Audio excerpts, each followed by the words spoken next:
There we go. Welcome, everybody, to the first virtual divorce dinner party. He said, she said. I'm Cheryl Pankers, one of your hosts, and this is Nigel Smart, my fabulous co-host. Welcome, everybody, and welcome, Nigel. Thank you, Cheryl. I think this should be a lot of fun. Let's see what we come up with and what questions we get. Okay? Absolutely. So if you're wondering, first of all, I want to say that anything that Nigel and I are talking about tonight, it is in light that there is no abuse or addiction issues within your relationship or your divorce or your separation. That would make things in a very different context. Absolutely. So this is our disclaimer, just letting you know this is your typical, doesn't feel very typical when you're in it, but your typical divorce separation situation. So just to let you know there. And 1 and 2. 1 and 2 are, if you believe in professional classes, 70% of us are going to go through this at least once. Yeah. Shocking indictment of matrimony. Yeah. Well, I think it's 48% for first marriages and 70% for second marriages. Right. Yeah. Absolutely. And based on our experience, we fit right into that little mold. Yeah, but I'm happy now. Absolutely. So let's just talk about first why we decided to call it He Said, She Said.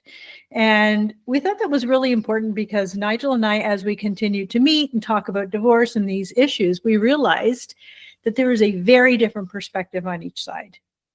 One partner, not necessarily gender specific, but one partner feels one way, another partner feels another way. They have a different perspective. They see things differently. They feel things differently. And so we thought it would be really interesting and informative and impactful to bring this to light. Because if we are not considering our ex's perspectives and where they are in the stages of this, then we are really putting ourselves in a spot that doesn't need to be there. This can be a game changer, right, Nigel? What do you think? I think so, and I really think that in true fashion, we tend to get our blinkers on. We tend to be very myopic in terms of how things are affecting us, because it is a very, very personal thing. It's a very hurtful thing. It's something that I think both of us would say might start off okay, but in the majority of the cases it goes sour.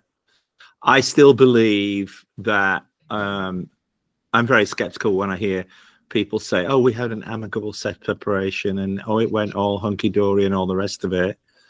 My own contention is then there was never a passion in that marriage, because I can't believe that you can be amicable and walk away from somebody that you've spent a long time with and built assets, had children, etc.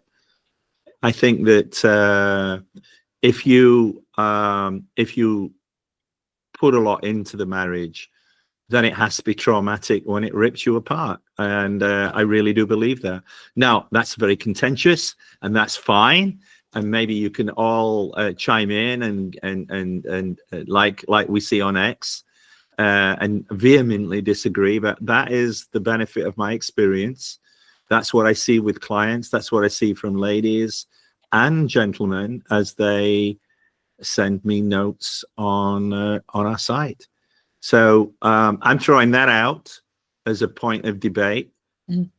I think what you're saying, Cheryl, is absolutely on the money, which is why we thought it'd be fun to do this. We do see things differently. We're hormonally different.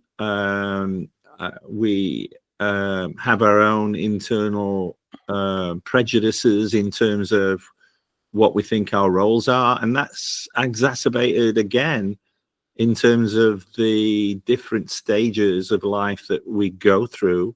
And also today, as we've noticed, particularly in the electronic age this last 20 years, where we've got millennials, the back end of boomers, we've got Gen Z, Gen X, they're all, and then the COVID-19 situation played into things and altered society's thinking too, especially in relation to childbirth.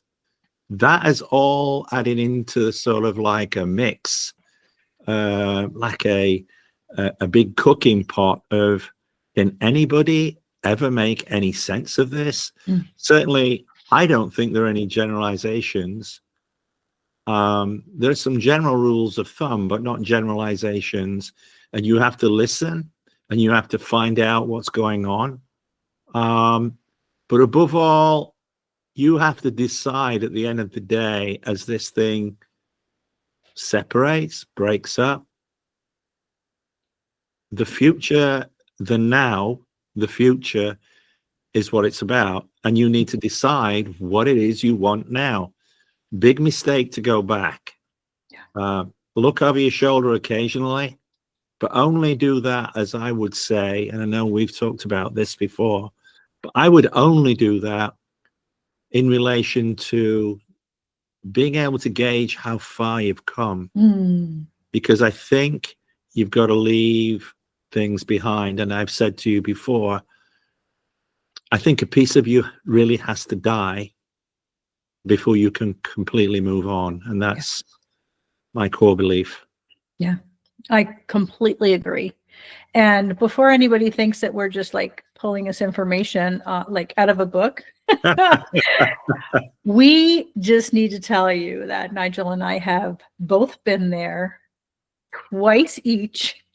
So we have a little bit of experience. And I think we could both say, I don't know about you, Nigel, but I would think that I would love to share our individual stories because they're very different. But I would also like to say, I really, truly wish the 20 years ago I went through this, and then the 8 years ago I went through it again. I sure wish I had somebody to talk this through like this, to know that I'm not alone, to know that there's a way forward. There's always a light. I'm not stuck. I'm not moving backwards. I mean, I think that would have been really helpful for me. So Nigel, why don't you just like let people know we're not a couple of frauds. What's your story? No, we're not a couple of frauds at all. I think, in my case, I got married very early. It was out of college. I fell in love. I was inexperienced. And very, very quickly, we're making go of things. But very, very soon, you start going in different directions. I have enormous respect for that person. But I needed a different type of person as I grew up, as I got towards 30. And I met somebody here in the US, and that flourished. I look back now and I see differences again, in terms of we were a very interesting couple, I think. We went through a lot together. We built a lot. I made a lot of compromises, professionally and also in relation to starting a second family. It was a shock of my life, as I thought we'd compromised our way through to that point where everybody was grown up and, we were ready to switch gears into a different type of life. And that didn't happen. Somebody made their mind up and it was chaos. And so I had to look inward and say to myself, how can I be better? What was down to me? Take 100% responsibility for that. No problem at all doing that. But not beat myself up for the fact that somebody else decided that they wanted something different. I think that you have to come to that acceptance. And very, very quickly, within a month or so, I realized that this was not recoverable, even though I probably wanted it to be recoverable. Mm-hmm. And I moved forward. And what I started to do, as you well know, Cheryl, is I built my new life plan. I had to decide very, very quickly okay, who do I want to be? What do I want to be? What's important to me? And I had to start building the mechanism to take me from where I was at that point to where I wanted to be. And that was a very methodical sort of process. And I built a process. And it required me to do and form new habits. I had to change, as I say, I had to change my playbook. I had to become a single guy again. And I had to decide and form new single boy habits again. And I had to get myself into routines. Routines sometimes are a pain in the neck, but they're very, very good for you when you require stability. Yeah. And this knocks you for six, probably almost as bad as anything that you'll experience in your life. Yeah. When I started to notice things was when people started to say to me, "What are you doing?" And I would reply, "What do you mean?" And they said, "Well, you should have gone down like the Titanic." And I say, "Well, I guess so." You know, my story that I always share with people is that it felt like I got hit with 4 torpedoes below the waterline. Mm-hmm. But I'm a fighter. I'm from, north of England, lad, northern grit, Churchillian, we never give up, and I'm not going to lie down. I don't do pity parties. I have a moment of pity occasionally. We all do. Even the gurus like Tony Robbins and other people have bad moments, but we don't stay there. Yeah. And that's the key. You don't live in a pity party. And you basically anchor yourself with a certain level of different mechanisms that force you to make progress. And it's a degree a month, then 2 degrees a month, and within 6 months you've pulled away like a ship that's sailing out of a harbor, and you're sailing into blue ocean instead of red ocean. Yeah. And that builds confidence. And with the confidence, you build more momentum. And then things start to happen. People start coming into your life, and it doesn't look black anymore. And you've got hope. But I always say hope's a prayer for losers. I always like to have things that you can chart. And what I did was I like to break humor into this, because I think if you laugh and you approach this in a joyful way, it makes it easier to do some of the things like getting up and doing certain things in the morning, making a bed in the morning, just like the Admiral on YouTube says. Yeah. Get up and make your bed in the morning, which I do religiously now, because if nothing else goes well in the day, when you go to bed at night, you've got a freshly made bed. And that counts for something. It's small wins. It's making sure that you respect yourself. And that's very, very difficult to get back when people are criticizing you. Yeah. But you need to build that foundation again. And once you do that, you can build, as I always joke, the yellow brick road. You have the idea of the place where you want to be, whether that's your Emerald City or whatever it is, to quote a Ronald Reaganism.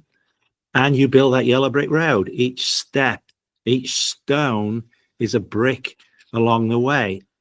Yeah. And you methodically build it in that way with tasks and things that you can achieve, and you don't beat yourself up. And so that's my story.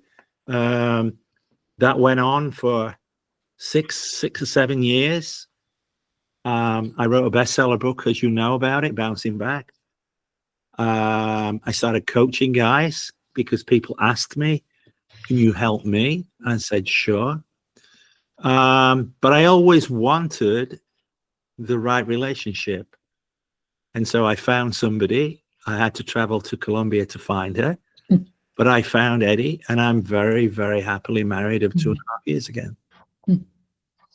That is the prize. That if that's interesting for you, Cheryl and I can show you how to do that. Yeah. If it's not for you, we can also show you how to navigate being a bachelor for the rest of my life, or a bachelorette, and I'm being very, very happy. Yeah. The most important thing is to get comfortable in your skin.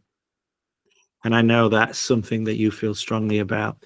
So why don't you tell our audience a little bit about you? Absolutely. So high school sweethearts, really first boyfriend, first girlfriend, and, fell in love and had this crazy life of owning businesses and just being super busy and really active and very entrepreneurial. And when it was time to settle down with kids, things, change and shift a little bit. And that's what happens when you start young and you don't, that whole find yourself at 30, that's not actually a myth. I think that's actually something, really something to look at. My kids are now 34 and 32, and I'm always like, just take your time. And they have taken their time. But when they were 20 and 25, I thought I had my first child by the time I was 22. And that was a different time, of course. But after 20 years, we separated. And,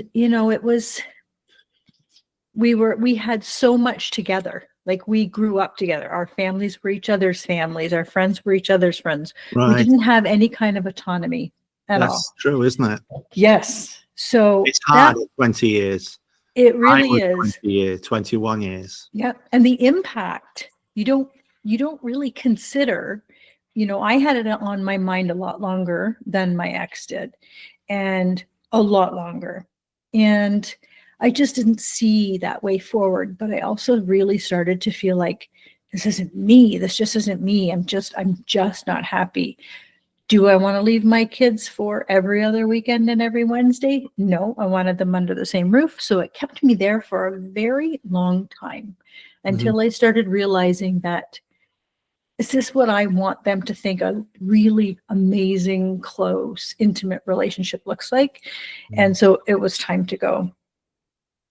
And, we spent about a year of very tumultuous, trying to settle things down.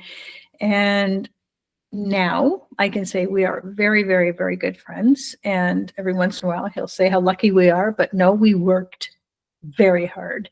There is no luck about being friends with your kid's parent. No luck. You have to work at it. Sometimes it gets there, sometimes it doesn't. You need two very willing participants.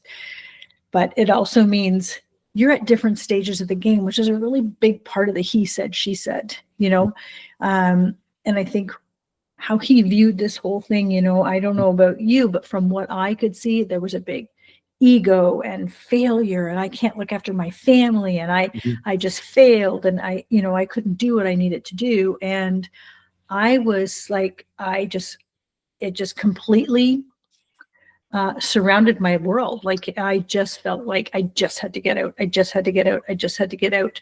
And so that was that push, pull. So there was no, it took a long time to get to a different place. Whereas a big part of why we're doing this, so that hopefully we can show you where the landmines are and allow you to like step over that one and step over that one and get to that really good place to be faster. And also to say that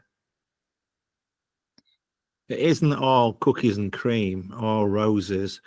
And to get where you need to go, you do have to go down the rough trail.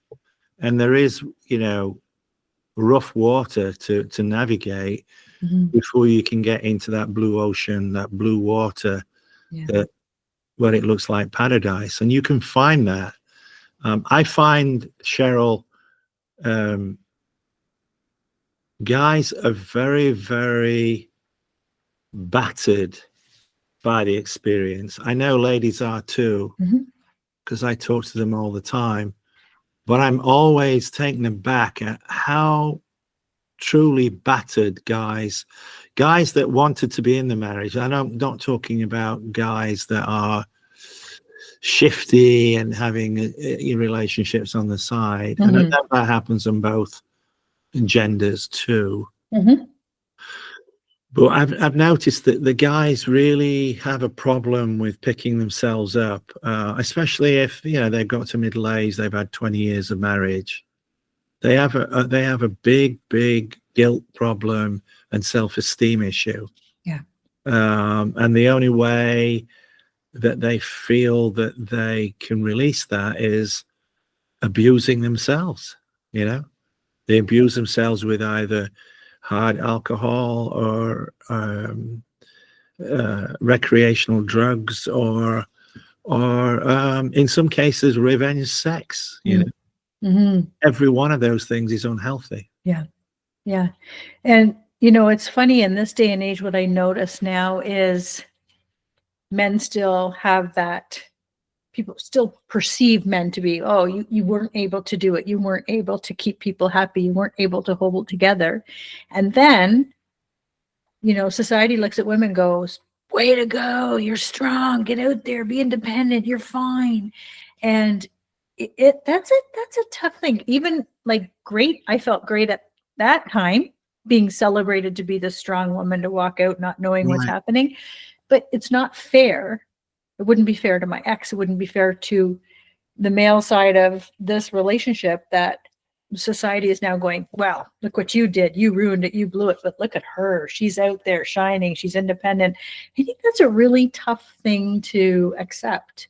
And from the outside looking in, it's like, oh. It's a failure on both sides. Yeah. And unfortunately, neither gender is particularly good at accepting their part in the responsibility of what's happened. Yeah. It's always somebody pointing the finger. I don't know. I went through that. And it can get very ugly, especially with children, as you know. Yeah. Should we move on and talk a little bit more about one of our favorite topics? I'm just looking at some of our notes here. Yes. Self-care, recovery. Yes. The most underrated thing we hear about. Thing that we would share with people is, do you want to go first on the self-care? Sure, of course. So for me, I really had to, again, carve out this new identity. If you remember what I said, I grew up in this relationship until I was 40. And so I really never, you might do the odd girls' night out, but I never had a very independent Cheryl story. And so I really had to figure out what the heck that was. I wasn't sure. And, and I spent a lot of time on the nights they were with Dad, just pouting and grumpy and missing them. And it was awful, until I started to take one step forward. So, okay, maybe I'm going to look into this meditation stuff. I'm going to see what that's like. And I'm going to look into this journaling stuff. And what's that like? And just keep trying little things until I finally had a routine that felt like the only part of my life that was set in stone.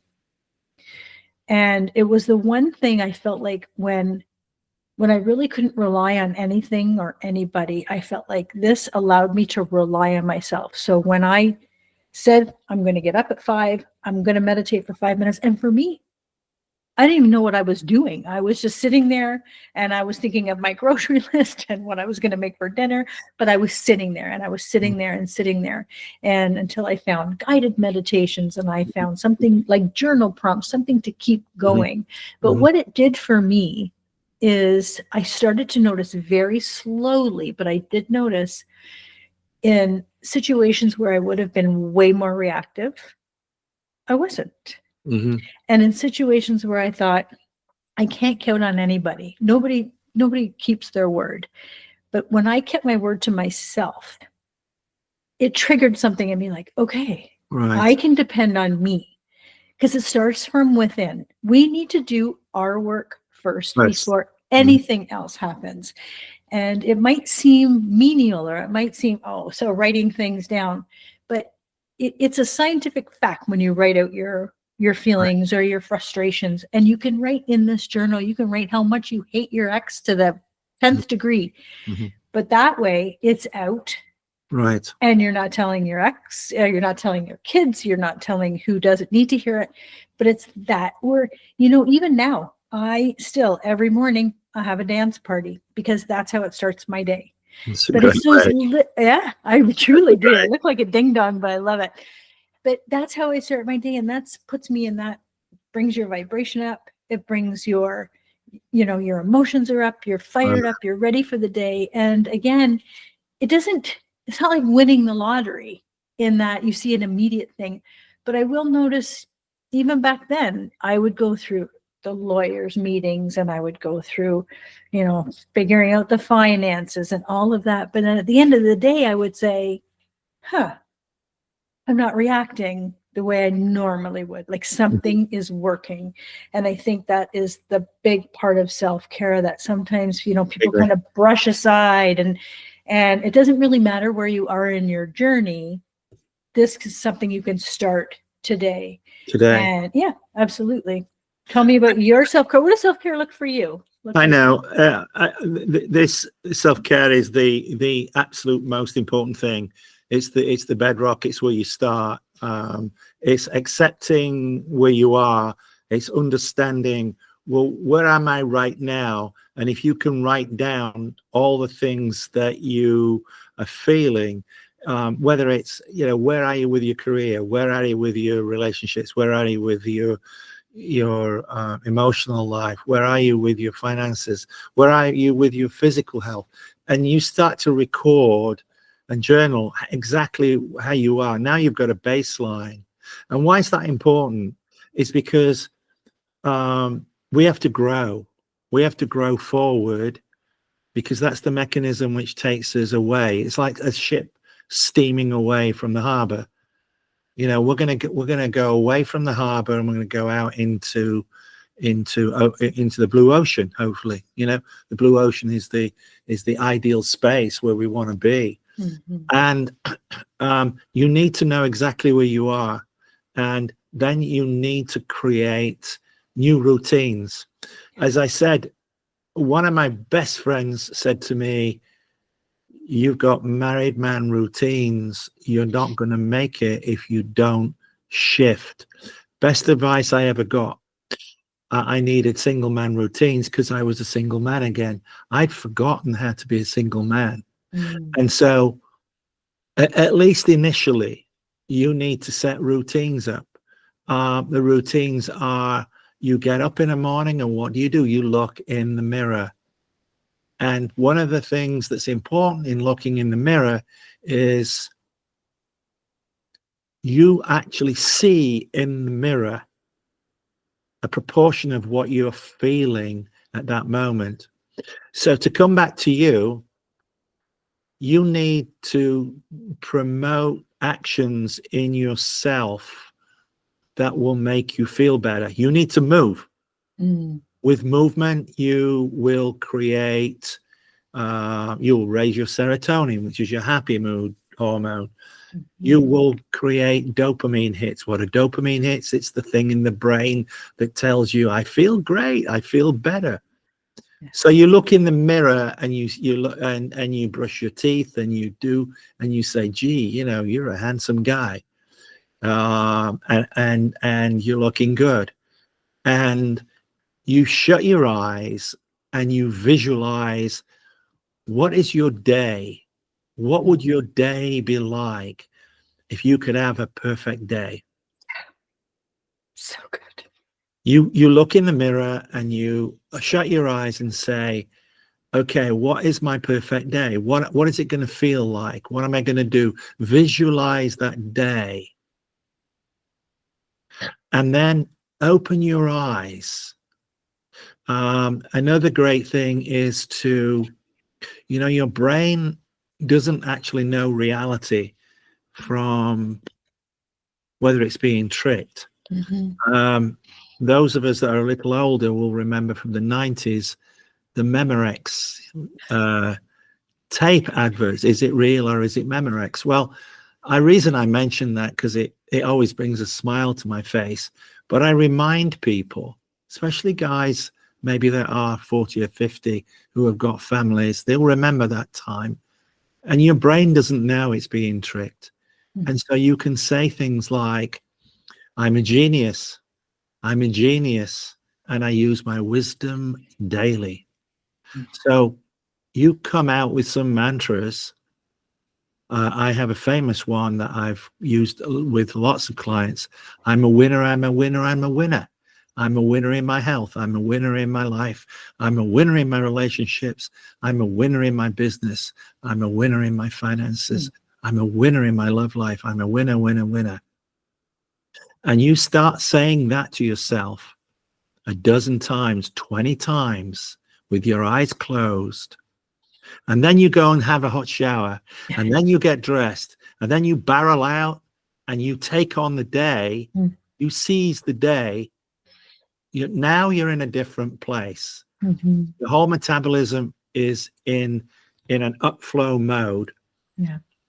And you will get different reactions from people. You will get positive reactions with people. You smile at people and they'll say, hey, what's good with you? And they will make you feel better because you need camaraderie. You need to feel needed. Right now, you feel like a piece of crap because you've been ditched. Yeah. In the majority of cases, you've been ditched. So you feel like a piece of crap. You feel worthless. Your self-esteem is nowhere to be had. Yeah. So it's very, very important that you work on these things. The visioning, I think, is really important. I love that because you can create whatever you want yourself to be. And then as we go through the other parts of the process, we build routines, whether it's a fitness routine, a diet routine, other routines that will make you feel like you're winning. I want people to have winning in their head. You know, one of the things that I tried just as a little sort of self experimental routine, if you will, when I go to the gym, I go on the ellipticals and I started chanting this thing in my head. And after 2 or 3 minutes, I'm watching my pulse rate as I've taken it up to what, the level that I should be at on the machine for my age and weight and everything. It might be 155 beats a minute or something. And then I noticed that it's coming down. It's coming down. Wow. And what I'm doing now is my brain, the way I'm thinking, my mind, not my brain, my mind is now controlling my metabolism. It's controlling what I do. One of the things that we both know is we get het up, we get anxiety. Yeah. This is stressful, what we're going through. Yeah. You need to know that under that stress, you are affecting the chemical structures in your brain. I've talked about this in our last podcast. Evidence from Dr. Carolyn Leaf, who is a famous neuroscientist and neurocognitive expert, has got demonstrated proof now that when we think negatively and we carry emotions and we don't get rid of them, we're actually forming negative structures in our brains. And that is hurting our bodies because our mind controls our brain and our brain controls the rest of our body. Yeah.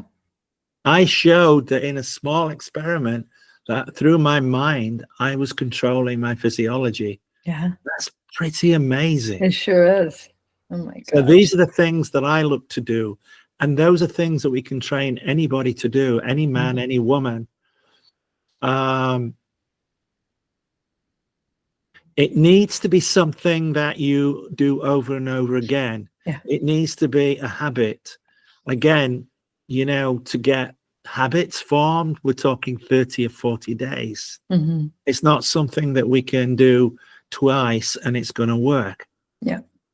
It's like anything else. If we want to build a muscle, we have to work at it every couple of days. If we don't exercise that muscle, we have to exercise kind of, if you want to call it, the muscle of our mind, so that we shift the way we think. The way we shift is, and we'll go on to this in maybe our next segment, is we will flip the story. Right now, you have a story in your head, all of you, that you're a loser. Other people are telling you you're a loser. Cheryl She was told she was a loser. I was told I'm a loser. I was told, my God, you had it all. What did you do? I don't know. Other than I was trying to make things work. Yeah. What I knew and what I intuitively knew and what I've known since is that we have to shift our mindset. It's all about the mind and our mindset. Once you shift your mindset, everything else becomes possible. Yeah. And you don't have to, if journaling or meditation, if that isn't for you, that's okay. But if you can if you sit and think, what's one thing that brings me a little bit of joy? Right. That's your self-care. And That's your self-care. and if it's reading a paragraph a morning, if it's dancing, if it's knitting, it doesn't matter. Whatever, if you can sit there and go, oh my gosh, when I do this activity, time flies. I don't even know what's going on. It's walking the dog. It's playing some music and being selective about your music. Don't put on something which is dirged. That's going to bring you down. Try and find something that's uplifting and makes you feel empowered. What you're needing to do is do things to empower. Remember, you're railing against trauma inside your body and in your mind. And so we're trying to counteract trauma until such time as you're strong enough to be able to move forward and chart a new course. That takes a little bit of time. And these are the tools, or these are the elements that we think that are beneficial. And we've talked about this at great length now a few times. And depending upon the type of guy or the type of woman that you are, you're going to emphasize certain things. I do like to journal, but not every day. But I think it is a great idea. There is something, how do you say it? There is something special that when you write things down, something very, very special happens. It drives it into your consciousness. And something about journaling that it's making me think right now, I've always been a journaler, like for years and years, because I love creative writing. I've always been a journaler, so it's my jam. But when I was really struggling and I had all my journal notes, one thing I noticed is that how long I've been struggling with the same thing in that relationship. So you go back and it's like 51st dates, 51st dates, 51st dates. So this is where it builds you up to say, okay, I'm drawing the line here. I need to have a voice. But it also came in very handy because there's so many times after the separations, both separations, that I felt like, the stress got to me. Am I making a mistake? Maybe this shouldn't be happening. Maybe. And I would go back to my journals and go, no, you don't deserve this. This is not the way you're going to live your life. This is not making you happy. And so even if you have, a little tiny Post-it note that you need to keep in your purse, if you're at the initial stages and you're really thinking, oh, I guess this is not worth the fight. This is not worth, but deep down that you're just not happy, which is reason enough. Then you go back to your journal and you just have a little point form. Okay, this, and this. Okay, I'm good. I can take one step further, put it in my pocket. That came in so handy for me when I was almost giving up. The guilt, the shame, the stigma, the cost. And there are plenty of people out there that will remind you of that. One of the things that we've talked about before is you need to guard your mind. You need to guard the stuff that's coming inside your head. If you can shut that off, do not, I'll say this 3 times, do not listen to a lot of the unsolicited advice you're getting. Thank you. Because it's toxic.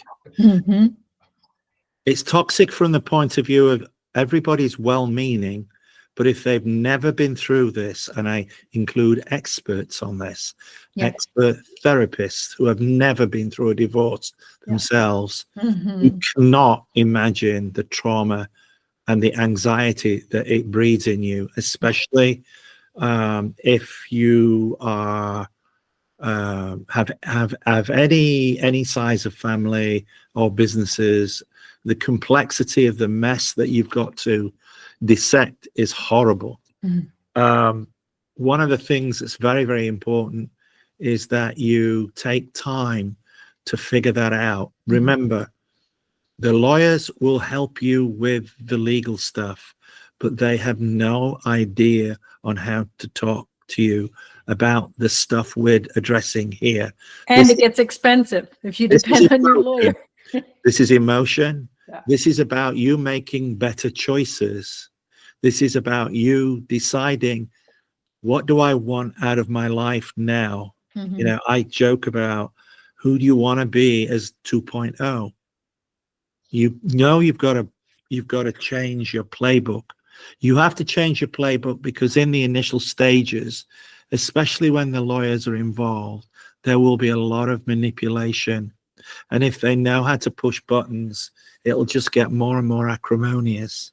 So the quicker you can change the playbook of how you react to somebody that's been understanding you for 20 years, the sooner you can disconnect,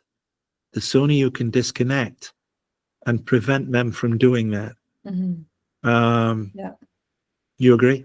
I do. And it almost leads me in, when you said 2.0, it leads me into our next kind of segue into building our independent muscle, our inner champion. Yeah. And I'd love to know, what does that look like for you? Like, as he said, what does it look like for Nigel to build his independent muscle? Right. The way I'm teaching this right now is we have to build that new identity. It's very, very easy to fall into what I call the pity party. We're all human. We all have our moments.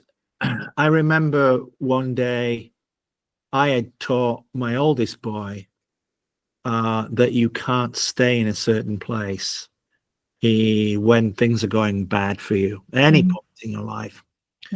One day, I was flying back through London. I'd been out in Asia on business, and I was in a pub somewhere in London, and we were having lunch together, and I was bemoaning the fact that I was having a hard time with things. And he said, "Oh, come on, Dad. This is where the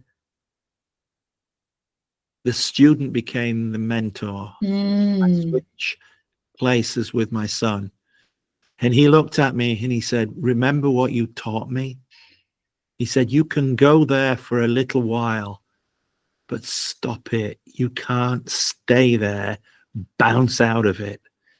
And I thought, well, maybe they listened after all, which is very, very rare for a 20-something at that time. It is. Now, the way forward is, you've got to let go. You've got to know where you are. You've got to know where you are, and you've got to understand the story now that you want to build. And we approach this as if you want to call it a hero journey. You're going to go on a hero journey. What do I mean by that? It's, you're going to start off, and you can. I'll use a well-known story that most of us know that have grown up with the movies, Star Wars. Okay, so here we are, beaten down, a nobody, basically a deadbeat. Where Luke Skywalker, the person who is basically, he's lost his parents, he's a nobody, he's scraping a living, picking up old robot pieces and you know, making his way. And here you are, the equivalent of a Luke Skywalker, but you don't want to be a Luke Skywalker. What's your dream? What's your dream, Luke Skywalker? You want to be a Jedi Knight.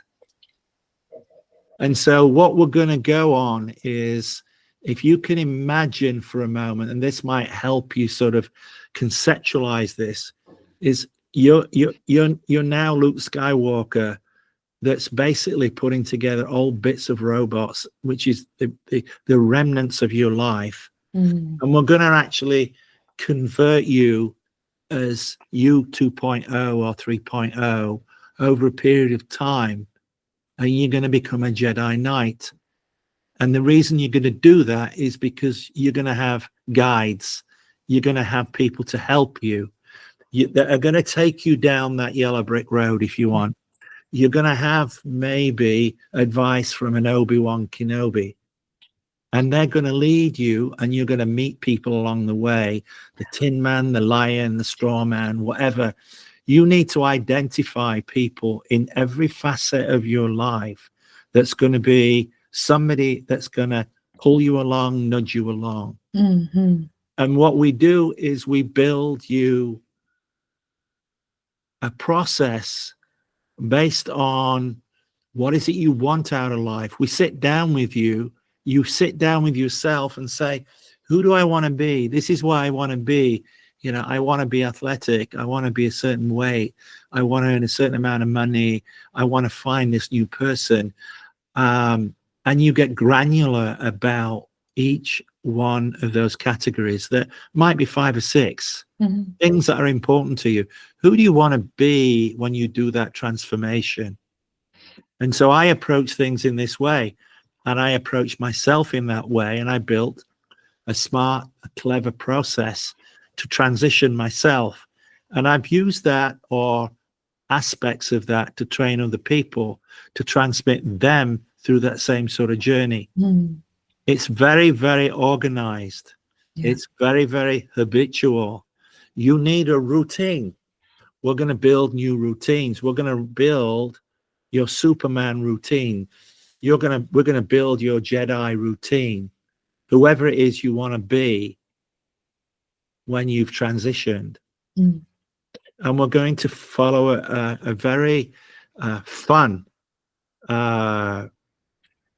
process whereby you can see your progress. And this is why the journaling that Cheryl talks about is a really cool thing to do, because we can put you on a challenge for, say, a month or 90 days and say, let's measure, you know, if it's your weight you want to lose, if it's, you know, running, for example, you know, how quickly can you run a couple of miles? And we can time those and see what your performance is. But what's important in all of this, the most fundamental thing, is we have to shift your mindset. Yeah. We have to shift your mindset from being a loser to being empowered. And that is the most important thing we have to shift. And the way we keep shifting that is we keep stimulating your brain by giving you wins, by giving you low-hanging fruit that you can achieve. And even though you don't achieve everything that you set for a particular target, you're grateful. You say thank you. You have gratitude for the fact that, hey, I've achieved 60% this month of what I set myself. You do not beat yourself up. You say thank you, and you feel gratitude for the fact that you're 60% further along than you were when you started. And then you build again. Yeah.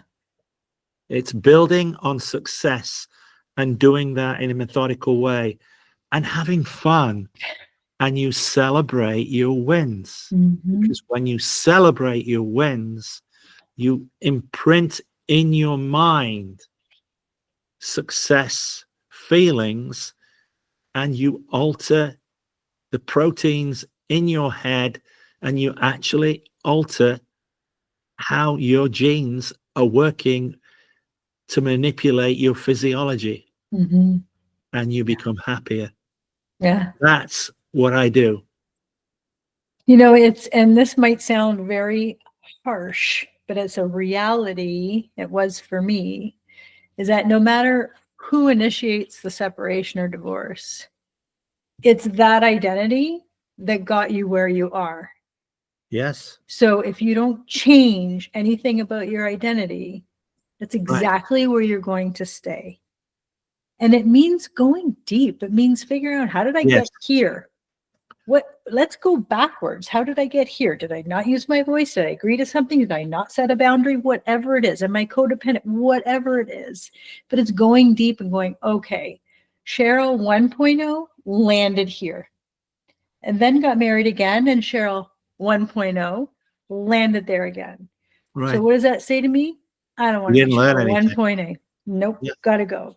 And the very first thing I did when I first separated, like I said, it was, something from high school sweetheart. There was no other relationships. It was just high school, work, married, kids. And the one thing I did, and I would challenge anyone who has never done this, is the dinner for one. Yeah. And, I don't know, like, this is a she said. I don't know about he said. I know my partner now goes out for dinner. He travels and has dinner by himself all the time. But at that time, that's just not something you did. Right. And so I thought, I'm doing this. This is something that I just feel I have to do. So I went. You felt you had to get through it.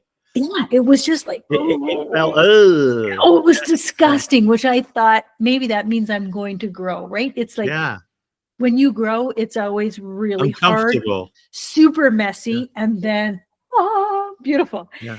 And I went to a really nice restaurant, and of course, didn't even anticipate, was somebody joining you? No, it's just me. So get to the table, and of course, they make a process as of removing all the other place settings. And like, immediately, I'm on my own. Yeah. But immediately, of course, I pulled out my phone and I pulled out my book and just made it look like I was just busy doing something else. And I thought, this is not the experience. No. Put everything away. And I was people watching. I ordered a beautiful glass of wine. I had a great dinner. And there was some resistance there for sure. But when I got the check and I paid the check, and Nigel, I was a different person walking out of that restaurant than I was walking in. I'm sure you were. And I'm saying this because, and this is the point of the he said, she said, like, that might not mean anything to somebody. It might not mean anything to a guy who would just go to the bar and have a beer. But for some women have never done that. Right. And now I prefer it. Yeah. But that was, it's something I would challenge anyone to try, and put your devices away and just move through it. Because I'm telling you, when you come out the other side of that, then what are you doing? Then you're going to the movies by yourself. Best thing in the world. Sorry. Yes, it is. And then you're traveling by yourself. Right. And all of a sudden you're gaining all these experiences. You're meeting new people because you're not surrounded with people you know. And it was such an exponential growth for me that it's something I'll never, ever forget. And so I challenge people to, when you're looking at a new identity, like, you're not planning your perfect day around what you did yesterday. Right. How did you manage you must have had a tremendous amount of self-talk that was going on. So how did you address the self-talk that was obviously going on, where the voice on this side is saying, Cheryl, you can't be here on your own. This is social stigma. And the other side saying, oh, shut up, I'm having a good time. How did you deal with that? What I said to myself? I don't care what anybody else is doing. So they probably don't give a shit what I'm doing. Right. Like, what? And I just kept saying, don't flatter yourself. Nobody cares. Don't flatter yourself. That's ego, Nobody isn't cares. it? Yeah. And it was true. Nobody cared. Nobody cared at all. And it was such a really amazing experience. So if you can pick something, pick something that you would go, I could never do that by myself. It is so empowering. Liberating, isn't it? It really is. And there's even, I started going to these, and I think they're all over the world now, meetups. Right. And you can go into a meetup category and you can say, oh, I like live music, and I like this, and I like that. I like playing trivia. Right. And then you would get this group of people who are single, who meet at a local pub, and it's not a dating app. It's not speed dating. It's people who just don't want to sit in a restaurant by themselves or play trivia by themselves. I've made so many friends that way. So there's lots of ways, like it is uncomfortable. But if it's uncomfortable, it means you are growing. You're like one more step there. You're up leveling. I think that is so important. And you're right. Like the self-talk, if it means you have to put a little note on your phone saying, you can do this, they don't care. You can do this, they don't care. Right. You're going to come out the other side. There's a light at the end of that tunnel. Like if you can talk yourself through that, it is so liberating. I can't even, yeah, that was. It's really, again, it's another form of building up your self-esteem, isn't it? It's and putting the ego on one side and saying, like you're saying, I can do this. Yeah. One of the other things that guys have a lot of trouble with is, I mean, I suppose as both genders have communication issues, but one of the things that guys have a really bad time with is language and understanding what's being said. It's, you frequently hear women saying, he's listening to me, but he's not hearing what I'm saying.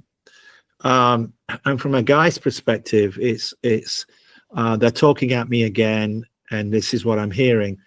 And I have this technique, which, I call language augmentation. And I have this exercise that I go through where I say, okay, let's practice. You say something to me, and I say to them, write down what is it you think you heard. So they're saying something like, I'm going to be getting home in 20 minutes. You'll be lucky if you see me. I mean, depending on how that's said, it could be quite sharp and offensive. Yeah. So then I asked them, can you take 3 deep breaths? And let's play that again. What other reasons, what other interpretation could you give to that same statement? And they always look perplexed when I say this, but then they write something down. And so we'll do it again. And I'll say, take a few more deep breaths. Let's come back to that and we'll try again. And then I'll say, can we compare all 3 statements now? And, you get the deer in the headlights, you get the jaw dropping, and they'll say, oh my goodness, I see what you're getting at. One of the things that I notice, it's not a complete generalization, but it's a general trend, is that by the time they've done this 3 or 4 times, the energy and the reactivity has gone completely out of their body. Yeah. Because as human beings, and I could speak from the men's side for this, and you can address from the ladies' side, we react very, very quickly. What's that saying? We open our mouths before we engage our brains. We all do it. I do it. I did it the other night. I caused a stinking row here in the house. It took us about 2 hours to get past that. And it happens. Yep. You get passionate about things. You take a few more moments and you go through it and you realize, oh my God, if I'd only done that. So I teach guys to try and be responsive. It sounds pedantic, but there's a difference between reactivity and responsiveness. Absolutely. If we use these little tools, whether it's counting to 10 or a 5, 4, 3, 2, 1, or 2 or 3 deep breaths. Yeah. Before you react, before you reply, the level of communication that you get as a result of that can be enormously different. And when you're dealing with a charged situation, and lawyers are really, I'm sorry to say this, but they don't help a lot of the time. No. Some of them thrive off the conflict. Yeah. And when somebody genuinely feels hurt, and they may be hurt, somebody may have been cheated on, I don't know, then they can't let go straight away. They're going to react pretty quickly. And as we all know, that once you do that, you might as well just adjourn the meeting and go away, because you're not going to get anything useful achieved. Yeah. And all you're going to hear is cha-ching, cha-ching, cha-ching as you spend a few more $1,000 on bills. Yep. So that is something that, again, most people listening might not be totally aware of, but it's something that I've found is, listen, you know, none of us are saints. It's difficult to do. Do we do it every time? No, but if you practice it, and I asked people, try and practice that as a daily thing, even with your children, certainly with your working colleagues. You'll find that it makes for a lot easier, more amicable situation that you're dealing with. And I think it seems to be a very effective way that doesn't require a lot of effort, you know, to make things better. Remember, what we're talking about here is a very expensive, a very, very damaging sort of relationship, what I can call it, relationship disaster that we're dealing with. And so the more that you can soften the language, I think the better you stand a chance of getting at least 1 or 2 points sort of that you can agree on as you try to move the ball forward. And once you've made your minds up, the two of you, that you are going to go separate ways, then it's kind of ridiculous if you don't play the game, so to speak, to make sure that you move on so that you can both get on with your lives. And that's really important for children as well. Yeah, absolutely. When I'm coaching parents, I'm always like, can you pause, notice what's happening, and then choose again? And it only takes a second. It doesn't take a long time. You're not extending your meeting. But if you notice that you're getting hyped up or somebody is getting elevated, can you just pause? And the notice is more like, why is this triggering me? Why am I getting so upset? What is this doing to the people in the room? So if you're having a conflict and your kids are hanging out, what is this doing to the people in the room? And can I choose again? It could be choose to do this later. It could be choose, okay, I could have said that differently. It could be, all of these, but it's just pause, notice, choose. It's awareness, isn't it? Yeah. It's absolutely. being more self-aware and conscious and consciously taking charge of yourself. We run so much of our lives sort of unconsciously, and we need, in these types of situations, to be more consciously aware and to be thinking in a very conscious way, so that we don't sort of put our boot in our mouth and exacerbate the situations. There was one more thing I wanted to pick up on that we had talked about, to do with language, and it's worth exploring as part of your kind of remediation that you're going through, to notice awareness again. To notice, and I'd write these things down, and I like to have people write these things down. What are the positive drivers in your life? What are the things that get you, kind of get you out of bed and get you moving? What are the things that when you hear them, or when you use that language, are uplifting, they're powering you forward? And conversely, know the negative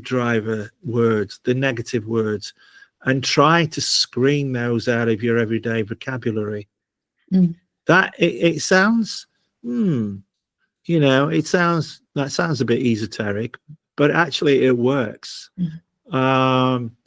We tend to use language. I listen sometimes to friends and relatives about how they describe their day. I once had one of my coaches describe his mother this way, and he said, I love my mother unconditionally, but I'm glad she lives 500 miles away. And when asked why, He said, I couldn't last if she lived next door. Hmm. She's a psychic vampire. Oh my And what he was getting at was, the sky's falling. And we all know people like that. God. Mm-hmm. We all know people like that. You say, well, how's the day going? And it's, well, this went wrong. This happened. This happened. Well, you need to adjust your language to project you on an upward trajectory. Otherwise, it's like running in quicksand. You're never going to get any momentum going. Yeah. And as I said, in my world, if you can get momentum, you can drive confidence.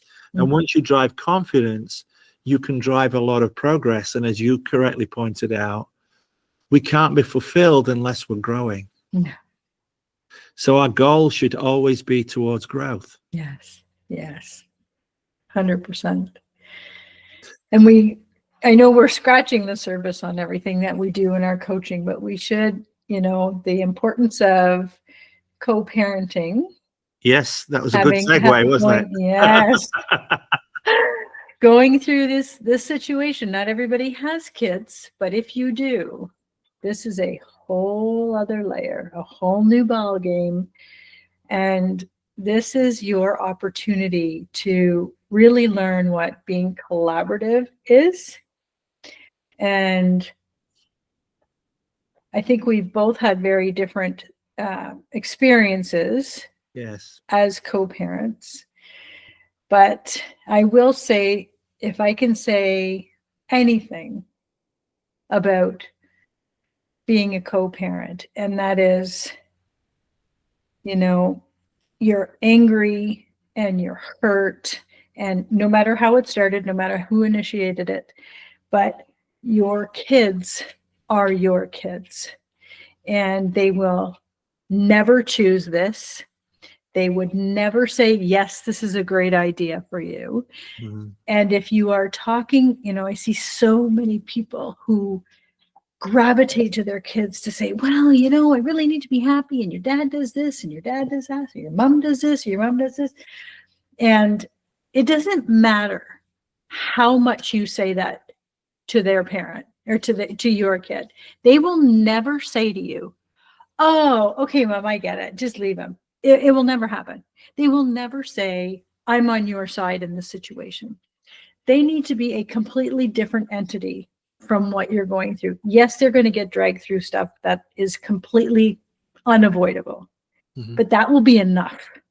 That will be absolutely enough, that they don't need to be dragged into. And whenever you say something about your partner, your ex-partner, in front of your kids, please, if I can say anything, remember, they are 50% them.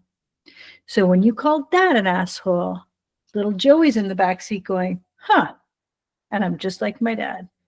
Mm-hmm. If you call mom a bitch, Susie's in the backseat going, and I'm just like my mom.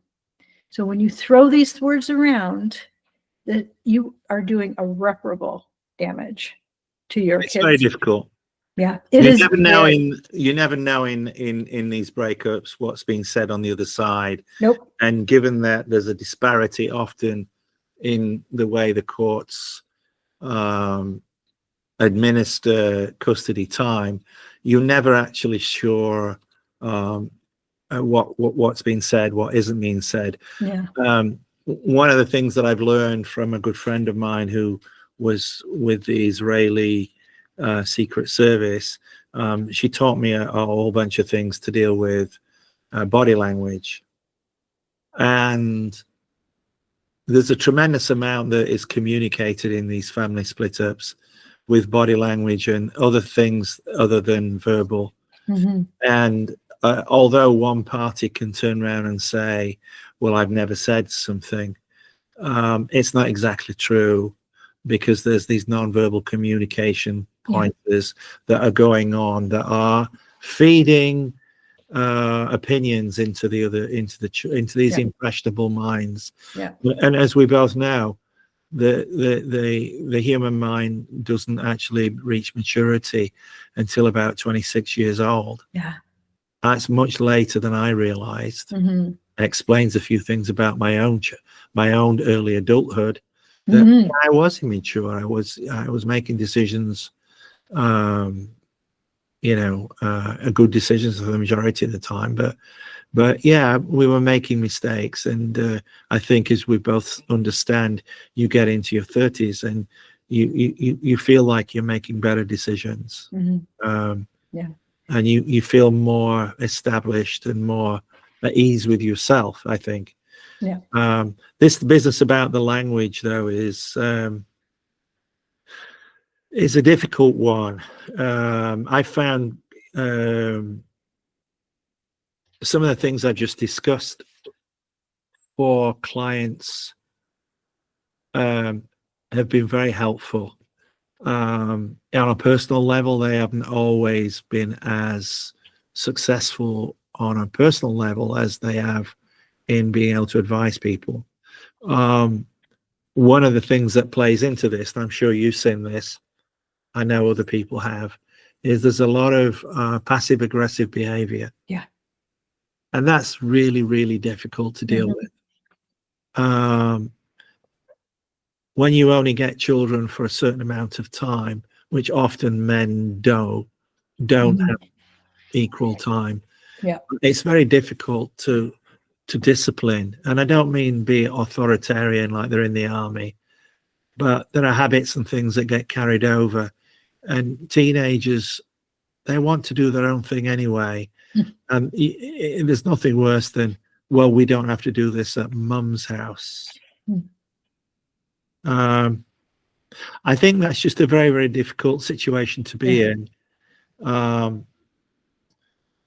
A lot of guys are experiencing alienation because of that.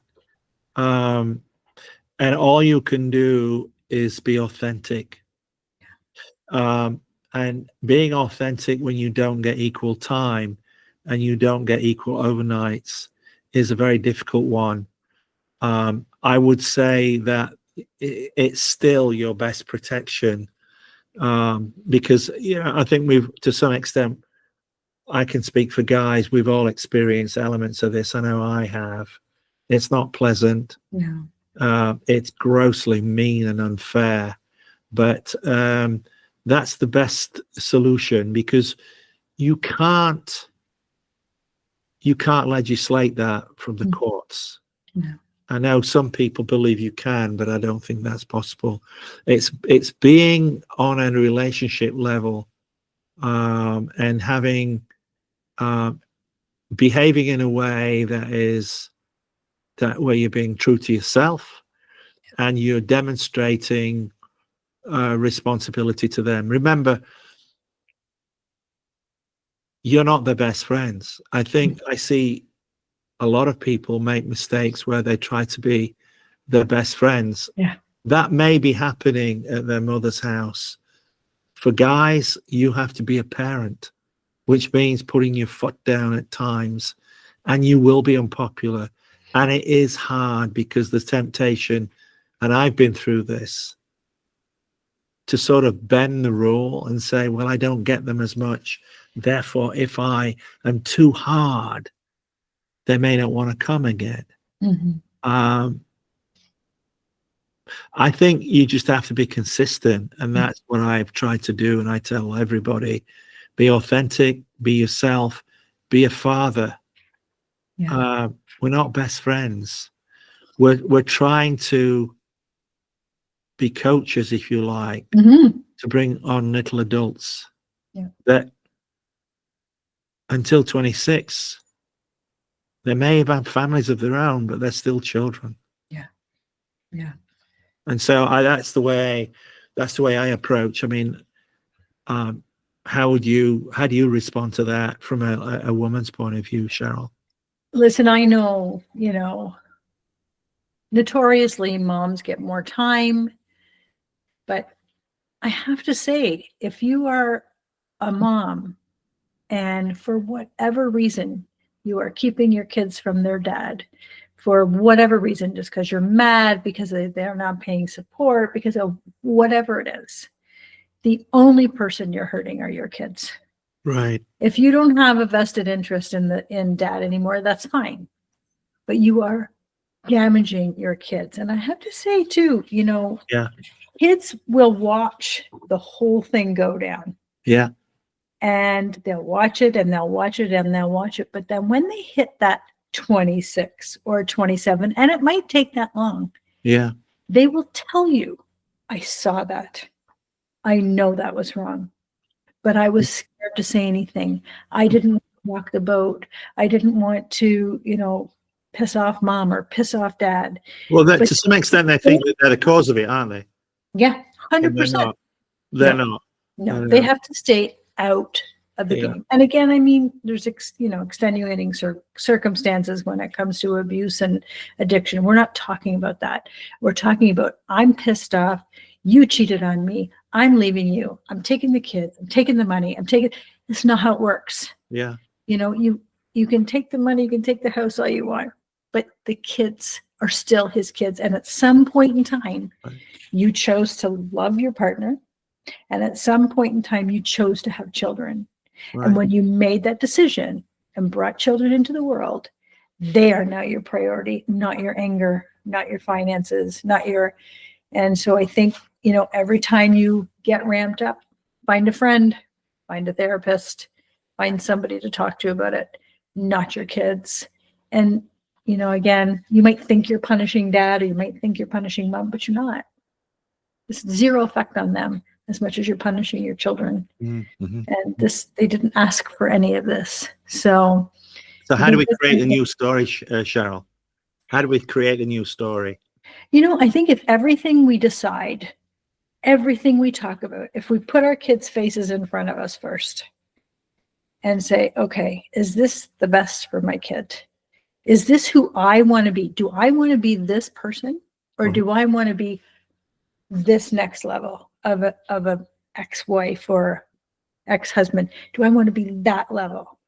Because where I am right now, this is what it's getting me. Is this serving me? Right. Is this serving my kids? No, I want to be that person. So find somebody who's gone to that point. Find somebody who can say, that might not be your best choice. Let's think about this again. Let's avoid this landmine over here because I've walked this path. I know that landmine. I know exactly where it is. Right. Let me help you skip over it. Let me help you step to the right. Let me help you step to the left. And sometimes it's just not like, don't leave it to yourself to do these things. And be cautious about, I'm obviously side with the coaching as opposed to therapy. Therapy is wonderful.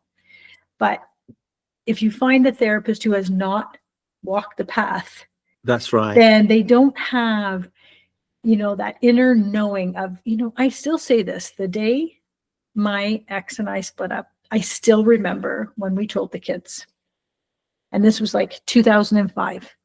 I remember what I was wearing. I remember where I was in the house. I remember the words I said. I remember, I can still viscerally feel the punch in my stomach when I told the kids. Mm-hmm. So when you're talking to somebody who has been exactly where you are and can say, not alone, you're not by yourself, there is a way.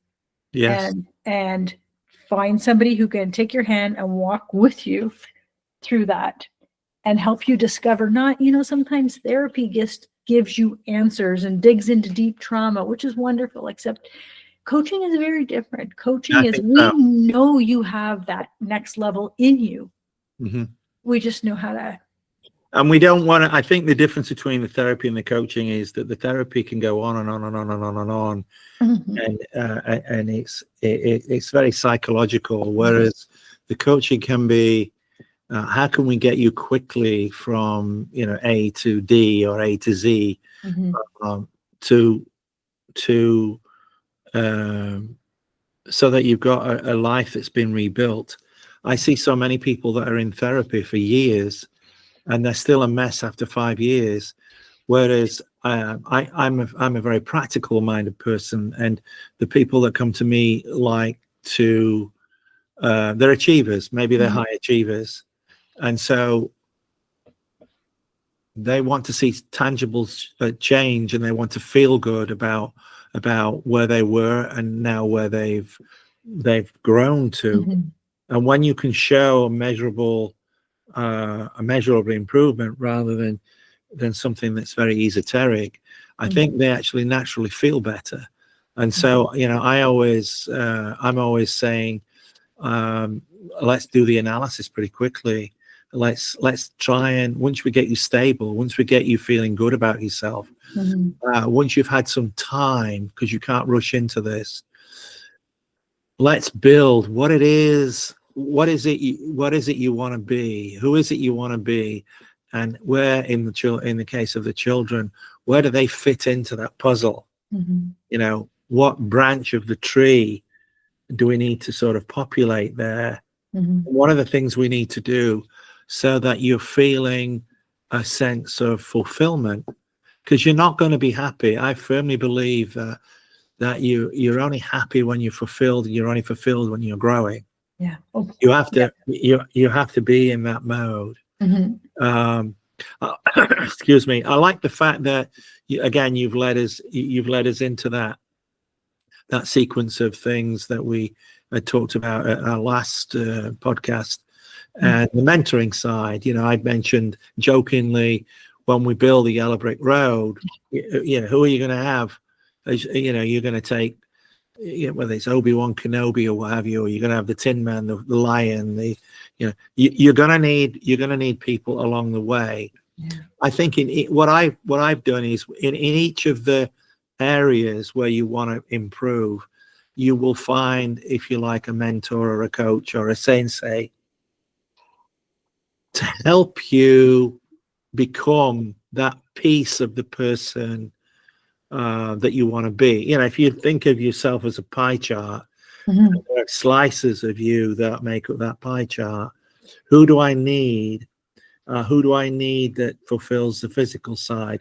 Who is it that fulfills the relationship side? And then you go seeking and you go looking, and you've designed, if you want a new person, what should that person be like? Not a checklist. I see it more. I told Eddie this. I said, you weren't ever a checklist. I said, you were more like a multiple Venn diagram where you had overlapping circles. Yeah. Where a piece of that person and a bit more like a recipe, a pinch of that and a pinch of this. But if I put 2 pinches of that and half a pinch of this, it would still be a great meal. It would still be a great flavor, but it would be different. That's the way I approached that. I don't like the idea of a checklist. It works for some people. I would say, write down options of somebody that you want to find. Yeah. And then what I always tell people, never settle. Yeah. It will take you a long time. Don't go after the short-term gratification. Make it a mission, like you're looking for, El Dorado, lost treasure, because that's what you're looking for. The lost treasure. I think too, like in looking and creating the Venn diagram or the list, however you want to look at it, I think the very first list or diagram you need to make is, who do I need to be first? That's correct. Who do I need to be before I even depend on anybody else, look for anybody else? You want to be you 2.0 to attract him 2.0. Absolutely. Who do I need to be? Who do I need to be to find that person? Yeah, because who I am now got me where I am now. Who you are, because you'll hear, why is it I don't get this? Why is it I can't get this? Well, what have you done? What have you done in relation to yourself? And most people haven't spent 5 minutes working on themselves. And that's why they're not attracting that special person in their lives. Again, that's the sign of our times. That's the instant everything, instant gratification. And although you can find that and you get lucky at times, in terms of long-term satisfaction, long-term gratification, it's probably a little edgy. The odds on that are probably long. You agree? I agree. Should we look at It's that time, I think. Should we look at? I know we got some questions Perfect. that we had kind of Yeah. thrown at us. Some people wrote in on email, which was Yeah. good. I think we need a sequel though, Nigel. We got a lot of stuff to cover. Ah. You know, Oh, I know. We I will hope be this. doing this again. I think this has just been I hope great and so much that fun. people have enjoyed this. I mean, Yeah. the idea is to empower people, Mhm. and obviously, we'd like to have people reach out to both of us. You get a 2-for-1 here, whereby you'll get different perspectives, and I think it's useful to have that that blend of approaches rather than just like a one shade of interpretation. Yeah. I think that to a large extent is part of the problem. And getting uninformed opinions is kind of like a death nail, isn't it? Yeah. And that's what most people sort of problem with. So let me throw this first question that we got at you. Yeah, let's do it. So I just divorced. How can I get started with my life again? Well, I think the very first thing is to, you know, instead of thinking big picture, instead of thinking, oh, I need to look way down here, figure out your life like you're driving in the dark and your headlights are on. Your headlights only show 2 or 3 feet in front of you. That's good. Yeah. So if you can just take that one next step, Yeah. it could be, how do I get through the next hour? How do I get through the next 2 hours? How do I get through the night?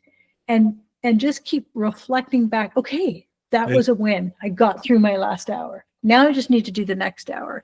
You know, it's big picture that gets very overwhelming. So if you can make a list of things that you need to do, can you look at that list and go, okay, I'm overwhelmed. I don't know what to do, but I can do this one bit, step one bite. here. Yeah. I always talk about bits and bites. I liked what you just said there, actually. That's a word that we hadn't used. I know we've talked about it before, but reflective, being reflective. So looking back and being honest with yourself and actually writing some things down, because we do forget when we're in this state of overwhelm, which you are, you tend to narrow down what it is you remember and what it is you interpret. And I think if you can give yourself that breathing time and be honest with yourself. I like to ask people just to, whether it's on a journal or you know, on a pad, just write down, just do like a brain dump of everything that's on your mind. Yes. Because in doing that, a lot of you spew out literally all manner of things, and out of that, it's almost like a collage of stuff. There's a picture there, but you can't see it. When you stand back later and look at that collage, you say, oh yeah, I see a pattern here, I see a picture here. And I think that could be really, really useful. Yeah, I agree 100%. I even find in the coaching, it's sometimes, you know, it's just giving people the space to just talk. And it's like journaling. When you hear what you're saying, sometimes people go, wow, that doesn't bother me. Okay, and it's gone. But when there's so much piled up, they can't sort through the crap to get to the nuggets that they need to grow. You know, One of the things that we had talked about before, and I don't think we touched on it today, is you need to get your inner vibration going. You need to do things that will, at that time, you're going to be in like a beta vibration. You're going to be pretty crappy. And you need to get to those higher faculties so that you can find you where you need to get into that gamma area. If you can, I think this is where, whether it's affirmation chants or something like that, or if you can get your hands on do a meditation, or you can get your hands on these recordings. I know I have them on my website that you can access for free, that will actually you listen to for 15 minutes and it takes you into a higher plane. It does give you that ability to think more creatively and with clarity. I think that's a word we haven't used much tonight. Clarity. Right. You're very clear about what it is you're feeling and what it is you want. Yes. So let's ask the second question here. We've got a couple more questions. Okay. We've got just enough time to do this, I think. What if I could? What if the co-parenting styles are different when you go from one home to the next? Well, I hate to break the news. Yeah. But you can only control Right. what you control. And I'm talking about, he puts or she puts the kids in front of the TV all day, gives them junk food all day. They're allowed to have candy before they go to bed. Yeah. It sucks. Yeah. But it's also when you or they have decided to separate, you have relinquished those responsibilities. Right. And all you're doing when you are disputing that and arguing that and bringing that to this, all you're doing is damaging the relationship, and your kids are not going to appreciate that either. And it really is unfortunate, but unless it's an abusive situation, you have no say. So not fun, not a great answer. Lots of times, there's no rules over there. There's no rules over here. They get to do. I understand. I've been through it. I've seen it. I know, but you cannot control that. So if you're going to take that on, you're taking on a layer of something you can't control, and it's going to cause you some very much inner turmoil that you will not be able to shed because you just can't control it. So you're going to have to go, what happens in my house, my rules, and that's just the way it is. So it's a hard truth, but it's a truth. Right. I think we've all experienced this in some shape or form. Oh God, yeah. An example that springs to mind is not use of cell phones in house. I like them to be switched off. Many times I come in the room and everybody's on the cell phone, and they're actually communicating to each other on text in the same room, and that drives me crazy. It's rude and it's a bad habit. I've no really good answers on that one. It's just something that you've just got to work at and try and deal with. The other side to it on a personal level is if you end up driving yourself into a frenzy and you damage your own blood pressure and you make yourself sick, you're doing nobody a favor. I think on some occasions you just have to not accept defeat, but accept the status quo and just do the best you can and accept that, at this moment in time, this is the way it is. Yeah. And with your kids, it's the same thing. Like these, I understand it's different over there, but these are my values. Yeah. Yeah. And as long as you're just addressing your values and not just trying to be conflictive, but these are my values. This is how I feel. This is how I run my house. This is how it is. And you're going to get friction. You're going to get arguments. Yeah. That's part of being a parent. What would you say? I mean, there are people that we probably both know that deliberately try to be difficult because they're trying to influence custody, for example. Have you any other words on that how you would handle that for the people that are listening? I think custody was never a big conflict for me. However, I would say you just have to, in my opinion, is you stick by, like I said, your values, your morals. You have a compass, you don't deviate from your compass. And that's even the conversation you can have with your kids. You're not, you're not debating, you're not arguing, you're not putting down the other parent, but you're supporting yourself. This is what I believe in. This is my value. These are my morals. And this is the home that we live in together here. And, and I would leave it because, again, when they get older, like, they're absorbing everything. Just because you think, oh, I'm going to stay at dad's forever because he always lets me watch TV, or I'm going to stay at mom's because she gives me they're still absorbing everything. Right. And, again, what you can't control, you can't control. You can control yourself. You can control how you react. You can control how you respond, and you can control what goes on in your four walls.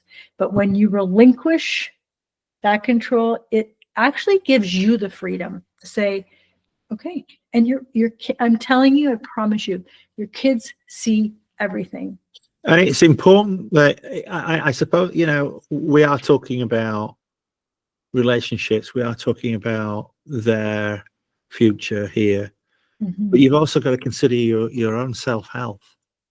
Exactly. Otherwise you can't function. Yeah. And I think, again, many people do neglect themselves and punish themselves. And I think that's a mistake. Yeah. You've got to honor yourself. You have to, sometimes take the high road, as it's called. I don't know whether it's the high road, but you've certainly got to honor yourself, and you've got to honor and respect yourself, what it is you're trying to do. In a lot of these cases, it's not necessarily your fault. No. It's the other person that has decided for everybody. Yeah. That's a pretty selfish emotion that people have to come to terms with. There are very, very few of these circumstances that were amicable, like, oh, we'll separate. No, it's usually one person that decides for them, you, and the rest of the family. And as I always remind people, that person might be divorcing you, but the children are not being divorced. But they get caught up in it. Yeah. And so I'm not sure whether, as I see it, the majority of people realize that. I think it may be, if they love their children as much as they would have you to believe, then maybe they might not have been too quick to pull the gun, so to speak, quick to the draw. It seems to be that if everything's not hunky-dory all the time, then it's too easy to get out of the situation. Although I do believe that there are people that shouldn't be together. Yeah. I really do. Of course. So let's look at our last question, because last question is in. Okay. What if I'm in deep shit? What if I'm knee deep in this shit? I'm not sure. I'm not, maybe financially they've been squeezed. They've been thrown out of the family home or something like that. I don't know. The way I would try and address that is a little bit brief. Take 100% responsibility for your actions. That's what you can do differently. So you're asking yourself that self-analysis. Yeah. And see what you can do to still be the parent to your family, whilst at the same time not being selfish to yourself. I think, coming back to our initial point, Cheryl, self-care. If you're not happy in yourself, you're not going to be able to take this stuff on. Yeah. It comes back to that old saying on the airlines: put your mask on first before you try and rescue the next person. Yeah. And I think we have to get into the habit of saying no sometimes. And I think that's something, as a parent, we find it's like a knee jerk. we find that very difficult to do. Most parents do anyway. I know I do. I've had to say no a lot this last year because of circumstances. But I think that's what I would say. How about you? Yeah. And I would also think, it's, if you're in it, it's never too late to stop. It's never too late to say, okay, what, like you said, 100% radical responsibility for my actions, my words. How has it served me? How has it served my kids? And can you stop? Can you communicate the desire to stop and start from there? You can always, just because it feels too late, this doesn't have to be your story forever. Right. And when you talk about self-care, I mean, honestly, when you have kids looking at you, what greater gift can you give your kid than to teach them self-care? And a bit of grace. It's very, very difficult when you're upset and wound up and you feel beaten up and you feel wronged to maintain that. But that's again a discipline that you have to try and learn.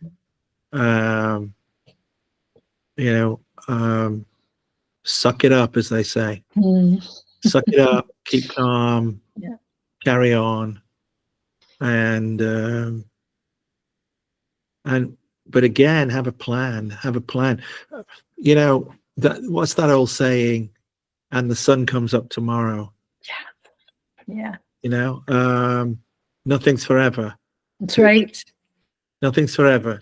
So I do believe that we can change things. But a lot of it comes down to what mindset we have. Yeah. I think we've got to get out of the mantra that we're a bad person. I would sum up on this that you're not a bad person. Some people are, I suppose, but you're not a bad person. Fundamentally, you are a good person. You created children out of love. At the time that you created the children, there was feelings there that were good. Yeah.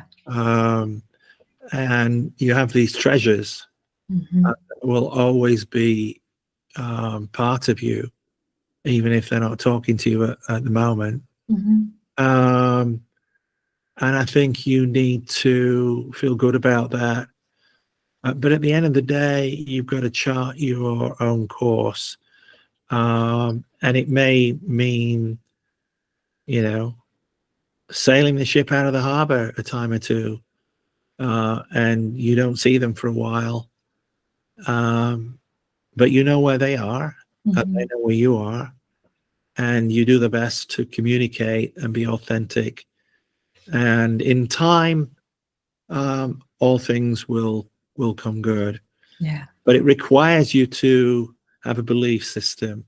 It requires you to have a plan. It requires you to make commitments to yourself first, I think. And reach out. There's help out there. There are coaches. Yeah.